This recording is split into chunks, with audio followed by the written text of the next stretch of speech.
Assalamualaikum warahmatullahi wabarakatuh. Pembahasan kita sekarang pemisahan campuran. Ada beberapa metode yang digunakan untuk memisahkan campuran.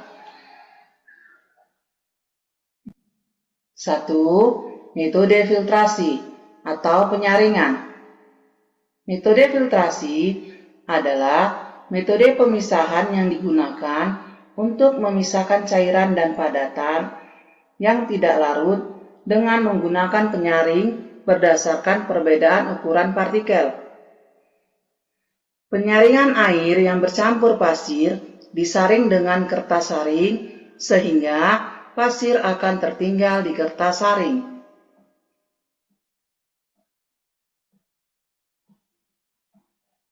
2. Metode dekantasi.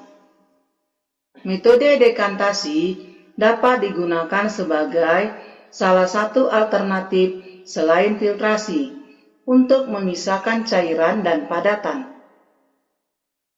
Dekantasi dilakukan dengan cara menuang cairan secara perlahan-lahan. Dengan demikian, padatan akan tertinggal di dalam wadah tersebut. Kelemahan metode ini tidak dapat memisahkan cairan dan padatan secara sempurna.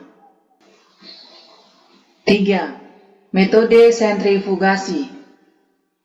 Metode sentrifugasi adalah teknik pemisahan campuran yang dilakukan dengan memanfaatkan gaya sentrifugal atau gerakan melingkar menjauhi pusat lingkaran. Metode sentrifugasi ini bisa dibilang sebagai pengganti metode filtrasi apabila partikel yang akan dipisahkan itu sangat halus dan jumlah partikelnya lebih sedikit. Dengan menggunakan metode sentrifugasi dapat memisahkan sel-sel darah putih dan juga sel-sel darah merah dalam plasma darah. Sel-sel darah akan berkumpul di bagian bawah tabung reaksi dan plasma darah yang berupa cairan itu berada di bagian atas. Begitu juga pada produksi susu skim. Untuk mendapatkan susu skim yang tanpa mengandung lemak, maka digunakan metode sentrifugasi yang berperan memisahkan lemak yang terkandung di dalam susu. 4. Metode evaporasi atau penguapan. Jika garam dicampur dengan air, maka larutan garam tersebut tidak bisa dipisahkan dengan metode filtrasi maupun sentrifugasi. Jadi, metode yang digunakan adalah metode evaporasi. Evaporasi merupakan suatu proses penguapan sebagian dari pelarut, sehingga didapatkan larutan zat cair yang pekat yang konsentrasinya lebih tinggi.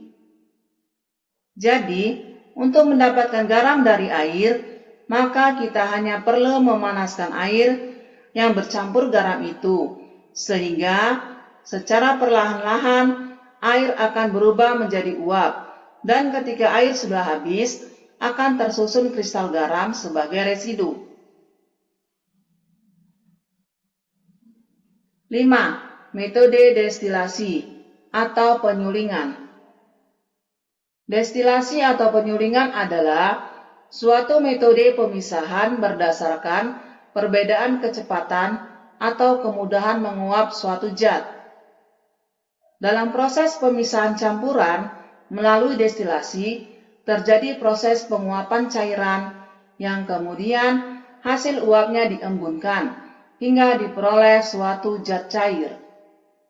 Karakteristik zat yang dapat dilakukan pada metode pemisahan destilasi adalah perbedaan titik didih. Destilasi dilakukan dengan cara memanaskan campuran pada labu destilasi. Zat cair yang memiliki titik didih rendah akan menguap terlebih dahulu, sehingga terpisah dari campurannya. Uap zat cair akan melalui kondensor atau pendingin balik, sehingga uap zat cair tersebut akan berubah menjadi cairan Kemudian hasil dari proses tersebut akan menetes keluar tabung dan kemudian ditampung dalam wadah penampung.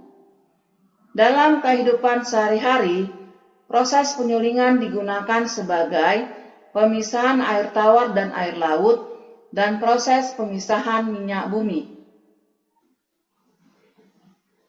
6. Metode corong pisah. Campuran dua jenis zat cair yang tidak saling melarutkan dapat dipisahkan dengan corong pisah. Lalu didiamkan selama beberapa saat sampai membentuk dua lapisan terpisah. Contoh, pemisahan air dengan minyak.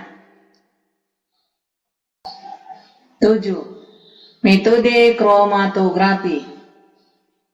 Kromatografi merupakan pemisahan berdasarkan kecepatan zat-zat terlarut yang bergerak bersama-sama dengan pelarutnya pada permukaan suatu benda penyerap.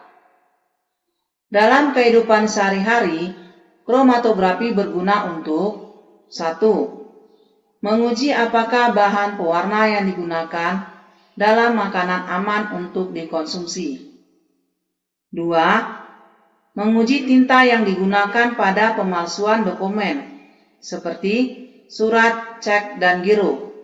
3. Menguji apakah terdapat obat terlarang dalam urin atlet atau penyalahgunaan narkoba. 4. Memeriksa apakah pestisida yang terdapat pada sayuran atau buah-buahan masih dalam batas aman.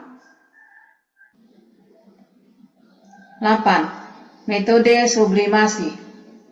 Metode sublimasi adalah proses pemisahan campuran sesama zat padat yang digunakan untuk memisahkan komponen yang menyublin dari campuran yang tidak dapat menyublin.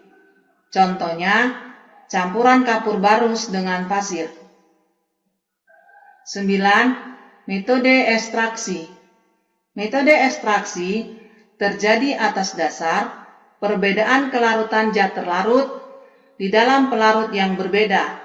Ekstraksi sering dilakukan untuk mengambil sari dari suatu tumbuhan. 10. Metode kristalisasi. Metode kristalisasi ialah pemisahan campuran dengan cara mengkristalkan atau mengendapkan zat terlarut dalam larutan yang berupa cairan. Terima kasih, semoga bermanfaat. Tetap semangat belajar. Assalamualaikum warahmatullahi wabarakatuh.